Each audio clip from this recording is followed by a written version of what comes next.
Hola, ¿qué tal están? Bienvenidos a una nueva edición de Entrevista. En 20 o 30 años vamos a vencer a la muerte, es decir, como máximo a partir de 2045 morir va a ser opcional. No lo digo yo, lo dice José Luis Cordeiro, que es nuestro invitado de esta edición del programa Entrevista. Él es ingeniero del MIT, también es profesor fundador de la Singularity University en Silicon Valley. Gracias por atendernos. Un placer estar contigo para hablar del tema más fascinante que existe, que es el control del envejecimiento, el rejuvenecimiento y la posibilidad de la vida eterna. Usted ha dicho en numerosas ocasiones que no va a morir. Claro, yo no pienso morir, no está entre mis planes. ¿Y cómo piensa hacerlo? Bueno, porque yo creo que voy a poder vivir 20, máximo 30 años más en relativa buena condición y en ese momento vamos a tener tecnologías para rejuvenecer. Es más, en 30 años yo pienso no ser 30 años más viejo que hoy, pienso ser más joven que hoy.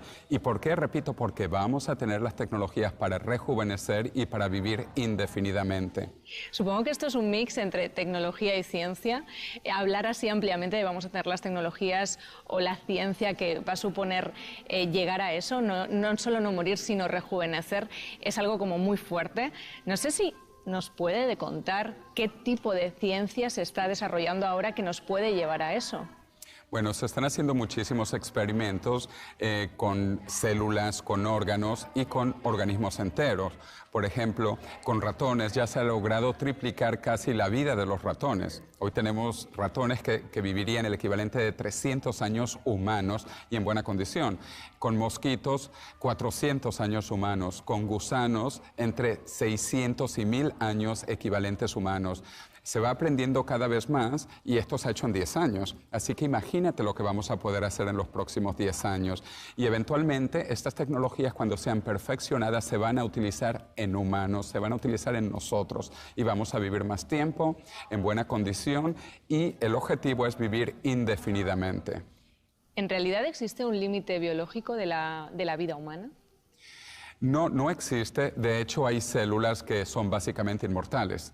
Las mejores células, que son las células madre, las células madres, ellas viven indefinidamente. Claro, si están en un caldo de cultivo apropiado, porque si se muere el organismo donde están las células madres, ellas se mueren, a pesar de que no envejecen. Y aparte de las células madre, también el cáncer. El cáncer es una serie de mutaciones que para el envejecimiento biológico. Las células cancerígenas son biológicamente inmortales. Y por eso vamos a estudiar más cada vez sobre el cáncer y comprender cómo el cáncer descubrió a no envejecer. Y estas tecnologías las vamos a aplicar en las personas cuando estén perfeccionadas. Me hablaba de ratones, me hablaba de las células del cáncer. Esto me recuerda sobre todo a las investigaciones de Juan Carlos Izpisua. Son las más avanzadas. No sé si nos puede hacer referencia a eso o existen más cosas sobre las que agarrarse de cara a ese no solo no morir, sino no envejecer. Se están haciendo muchísimos experimentos en diferentes partes del mundo. Juan Carlos Izpisua Belmonte, que es un español que trabaja principalmente en California, es uno de los pioneros y líderes, pero no es el único, hay muchísimos más. Otra española muy famosa es María Blasco, que es la directora del CNIO, Centro Nacional de Investigaciones Oncológicas, y ella pudo modificar ratones para que vivan 3 veces más su edad adulta, y por eso les llamó los ratones triple. Y esto se hizo en Madrid, pero hay muchísimos otros grupos en Estados Unidos, en España, en Japón, en China. Unos científicos en Japón, Yamanaka Shinya, de la Universidad de Kioto, ganó incluso el premio Nobel por poder cambiar la edad biológica de las células. Y esto ahorita se está comenzando a llevar a tejidos, a órganos y eventualmente a organismos enteros. Y sabemos que el envejecimiento tiene respuesta y que es curable porque el cáncer lo descubrió. Y si el cáncer es biológicamente inmortal, si el cáncer no envejece, nosotros vamos a poder hacerlo y mejor para las células buenas. Hablaba de órganos, hablaba de experimentos sobre esto. Quizá lo difícil sea poderlo implementar en humanos. Me explico.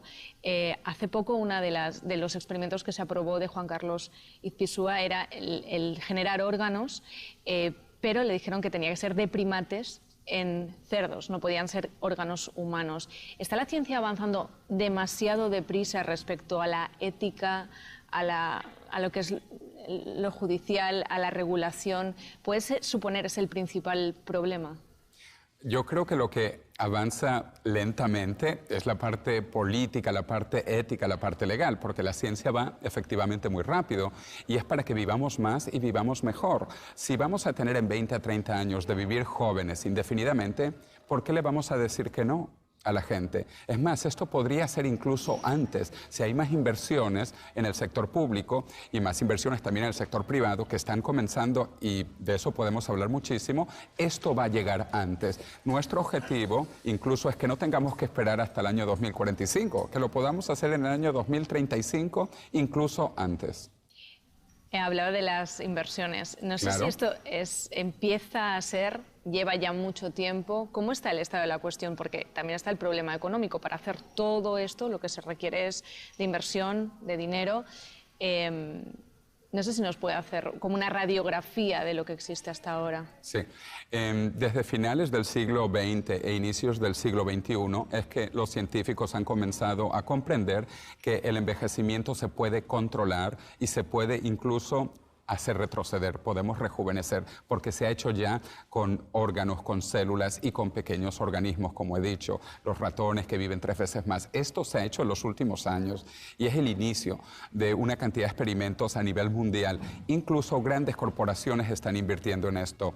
Google creó una subsidiaria llamada Calico. Calico quiere decir California Life Company. Y el objetivo de Calico es, como ellos dijeron cuando se inauguró, curar la muerte, curar el envejecimiento. Y han invertido cerca de 3 billones de dólares, 3.000 millones de dólares con compañías farmacéuticas en estos últimos años. Pero aparte de Google, con Calico tenemos Microsoft. Microsoft está trabajando también en curar el cáncer. Y el año pasado ellos anunciaron que ahora que se puede secuenciar el genoma de las células buenas y de las células mutantes cancerígenas, van a analizar cuáles han sido esas mutaciones para poder curar el cáncer. Y han dicho que en 10 años van a curar el cáncer. Esto es fantástico. Entonces tenemos Google, tenemos Microsoft, tenemos Facebook.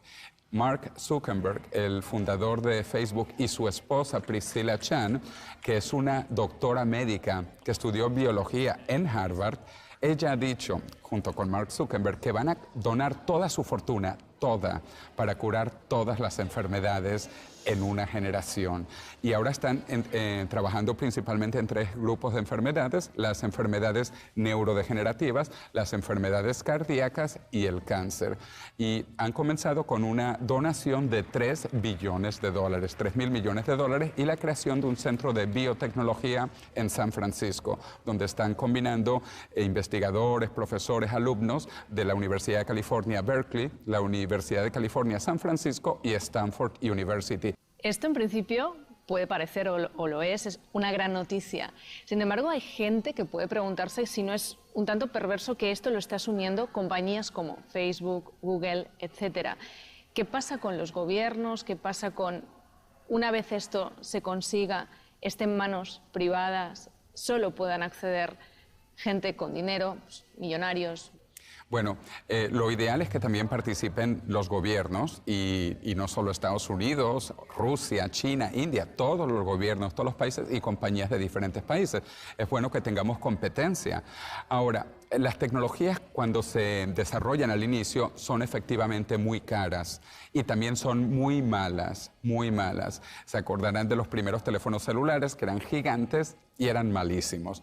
Cuando se democratizan, se vuelven baratos y se vuelven buenos. Entonces, es posible que el primer inmortal tenga que gastar billones de dólares y que terriblemente además se muera, porque la tecnología no va a estar todavía bien desarrollada. Que sea una cobaya. Exacto. Y donante, además, ¿no? Y que entonces, a pesar de pensar que iba a ser inmortal, pues se muere.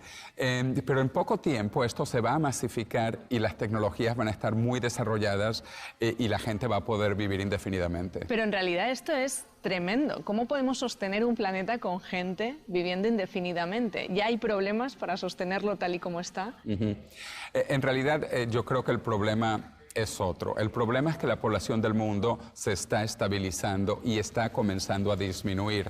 En Rusia la población está disminuyendo, en Japón está disminuyendo, en Alemania está disminuyendo. Incluso países católicos como Italia y España ya no tienen bambinos, ya no hay niños en Italia. Entonces la población se está estabilizando y está comenzando a caer. Los países donde hay crecimiento no son tantos y de cualquier manera se espera una estabilización demográfica en 20 a 30 años. Entonces el problema no es mucha gente, el problema es poca gente en el futuro. Por eso yo creo que necesitamos vivir más y mejor. El planeta tiene suficientes recursos para la población actual y más. No deja de ser un poco... Me llama la atención lo de que el planeta tenga recursos para la... Supongo que a medida de que se desarrolle la tecnología, que este discurso va acompañado a que la tecnología apoye los recursos que hay en el planeta. Bueno, absolutamente correcto, pero una cosa, el aumento demográfico, que si existe no va a ocurrir mañana ni en 10 años, va a ocurrir en siglos. Entonces no es un problema de mañana, es un problema de mucho tiempo en el caso que ocurra. Pero para tanto tiempo adelante vamos a estar viajando al espacio, vamos a estar colonizando Marte y todo tiene que ver además con la tecnología. Efectivamente, hace tiempo atrás teníamos poca tecnología y por eso el mundo estaba sobrepoblado con la poca tecnología. 200 años atrás, Robert Malthus, dijo que el mundo estaba sobrepoblado con 200 millones de personas y que Inglaterra, con 6 millones de personas, estaba en el apocalipsis. Así que estos temores están siendo cíclicos, son unos temores históricos, ¿no? Es correcto, y había siempre miedo de que había mucha gente en el Imperio Romano y luego en el Imperio Británico hace 2 siglos, con 6 millones de habitantes. Decían que era el fin de Inglaterra con 6 millones. Hoy Inglaterra tiene más de 60 millones de habitantes y viven muy bien, y en el futuro van a vivir más. Pero de cualquier manera, aunque fuese un problema real, va a ser un problema no para mañana, sino de siglos, y la tecnología en siglos va a ser muy distinta a la actual. Vamos a hacer un inciso. Estamos haciendo la entrevista en el Festival RAD, que es la Revolution Against Aging and Death. Traduzco, revolución contra la edad, contra el envejecimiento y la muerte. Usted es uno de los participantes, de los organizadores. ¿Por qué hace falta un festival de este tipo? Sí, esta idea la iniciamos el año pasado, el año 2016, y aquí en San Diego, que es un importante centro de biotecnología en los Estados Unidos. Hay muchas compañías y centros de investigación, como donde trabaja Juan Carlos Ispizua Belmonte, en el Instituto Salk, que fue el que curó la poliomielitis, por ejemplo. Entonces, aquí hay mucho de biotecnología, hay mucho de medicina, y además está la frontera con México, donde también hay mucho desarrollo biotecnológico del lado de Tijuana. Entonces, pensamos que este era un lugar ideal para comenzar a tratar el tema del antienvejecimiento y de la vida indefinida aquí, y llevar esto a todo el mundo. El año 2016 tuvimos 1000 participantes de más de 30 países y la idea es llevar esto por todo el mundo porque esto es una revolución. Vivir indefinidamente es una revolución y ha sido el gran sueño de la humanidad desde el inicio. El primer libro de la historia humana, la Épica de Gilgamesh, es un libro sobre la inmortalidad en Mesopotamia. Casi 5000 años atrás, el primer libro. Los faraones, yo tengo aquí mi corbata de faraones, querían vivir para siempre. De hecho, se enterraban con sus pertenencias, con su riqueza, con su familia. También el emperador que unió China, el emperador Xin, él creó la famosa armada de soldados terracota para cuidarle a él en un mundo del futuro, y los españoles siempre buscaban la fuente de la eterna juventud. Juan Ponce de León llegó a América buscando la fuente de la eterna juventud y buscaban el dorado, etc. Entonces, la vida eterna ha sido el gran sueño de la humanidad y de todas las culturas, de los egipcios, de los mesopotámicos, de los chinos, de los españoles, de los rusos.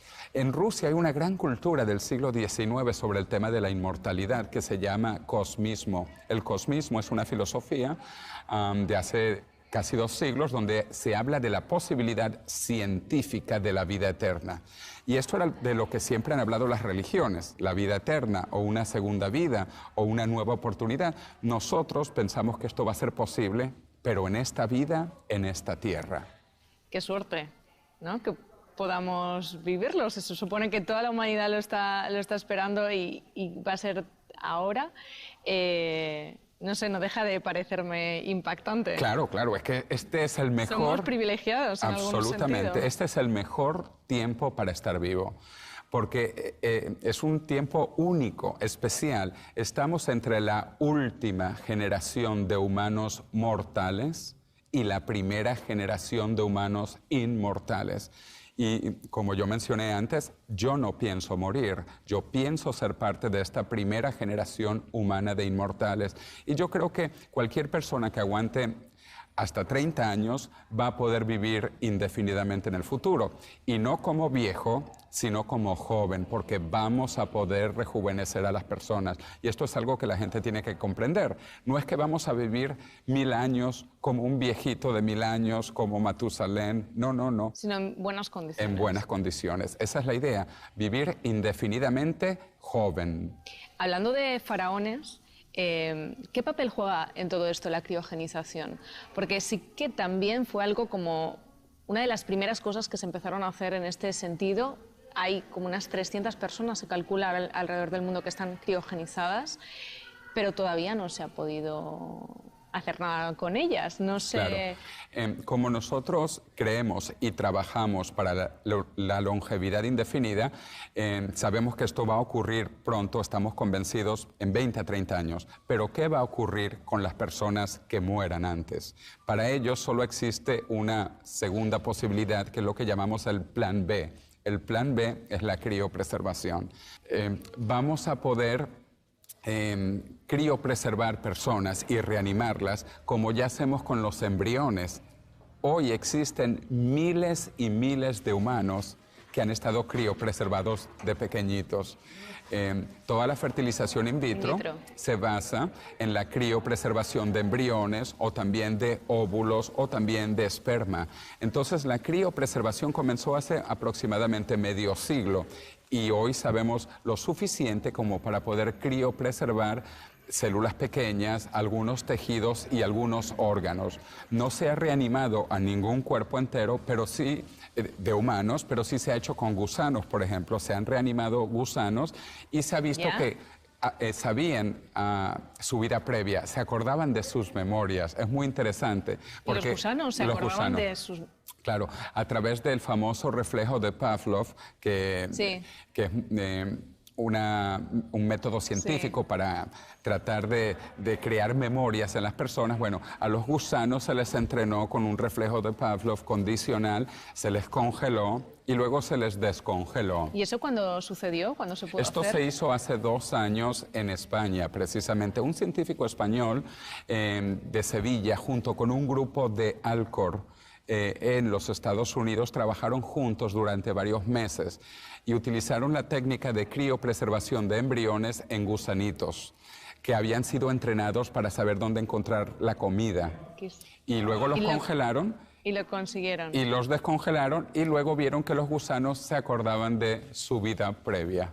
Yo seguiría hablando del tema de la edad, del tema del no morir con usted, pero es cierto que controla todo lo que tiene que ver un poco con el futuro. Entonces me gustaría también tocar otras cosas. Por ejemplo, ha afirmado, entre otras cosas, que en los próximos 20 años va a haber más cambios que en los últimos 2000 años. ¿Estamos preparados para esto? ¿De qué estamos hablando? Por ejemplo, usted asegura que nos vamos a comunicar por telepatía. Sí, efectivamente vivimos en tiempos mágicos, no solo porque vamos a ver lo que yo llamo la muerte de la muerte, sino porque vamos a ver muchísimas otras cosas a nivel científico. Nos vamos a comunicar telepáticamente de cerebro a cerebro. En estos momentos nos comunicamos muy mal. Hablar es una tecnología primitiva, muy mala, poco eficiente. ¿Qué vamos a hacer los comunicadores cuando no podamos hablar? Pues no, nos vamos a comunicar mucho mejor, de mente a mente. Toda esta entrevista va a durar 1 segundo en el futuro y el público la va a captar en 1 segundo porque va a ser de un cerebro a otro cerebro. Entonces vamos a comunicarnos más, mejor, vamos a expresar más sentimientos, más conocimiento, más empatía de persona a persona en este mundo del futuro. Pero esta es otra de las cosas que viene también, como la inteligencia artificial. Vamos a tener inteligencia artificial llegando a niveles humanos y luego superiores a los humanos. Por eso es que tenemos que fusionarnos con la inteligencia artificial, lo cual es muy positivo. Pero eso da mucho miedo. Bueno, ¿no? Es como superar haremos realidad el test de Alan Turing, que es correcto. Cuando no sepamos si estamos hablando realmente con un humano o con un robot. Esto va a suceder. Nosotros hablamos del año 2029 para pasar el test de Alan Turing. Es decir, en poco tiempo, en un poco más de una década, tú no vas a saber si estás hablando con un humano o con una máquina. Sin embargo, el miedo está porque este mismo julio trascendió la noticia que en Facebook, precisamente, habían desactivado dos máquinas, dos inteligencias artificiales que estaban desarrollando su propio lenguaje entre ellos y se dieron cuenta los ingenieros y las desactivaron. Bueno, claro, siempre hay el miedo a lo nuevo y a los humanos no nos gusta el cambio. Sobre todo cuando somos más viejos, más le tememos al cambio. Si tú traes un niñito a este mundo moderno, el niño se adapta inmediatamente al mundo nuevo. De hecho, los niños no tienen que leer manuales de una tableta, no tienen que leer manuales de un teléfono celular, no leen nada. Es todo muy intuitivo para los niños, para las personas mayores no.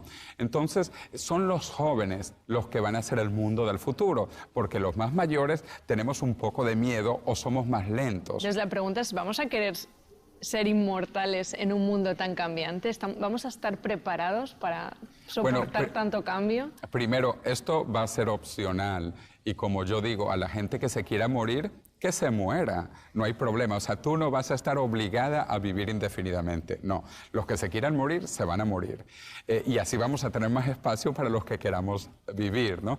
Pero, no, seriamente, vamos a estar en un mundo donde vamos a curar las enfermedades, donde vamos a curar los problemas del medio ambiente, donde vamos a viajar al espacio, donde vamos a ser más inteligentes, que de nuevo esto es importante, vamos a ser más inteligentes, vamos a fusionarnos con la tecnología y vamos a ser más inteligentes. Y yo creo que la gente no debe de tenerle miedo a ser más inteligente. A lo que le tenemos que tener miedo es a ser más estúpidos. A eso es a lo que le tenemos que tener miedo. Entonces, yo no tengo problemas con la inteligencia artificial. Con lo que tengo problemas es con la estupidez humana. Y esa es muy natural, dolorosamente, la estupidez humana. Otra pregunta que puede plantearse, hay miles de preguntas, pero una pregunta que podría plantearse es, ¿esto no va a generar desigualdad? Quiero decir, un mundo muy inteligente, muy avanzado, muy fusionado con las máquinas, que puede tenerlo prácticamente todo, y otro mundo que permanezca en esa antigüedad humana. En realidad, cada vez disminuyen estas desigualdades tecnológicas.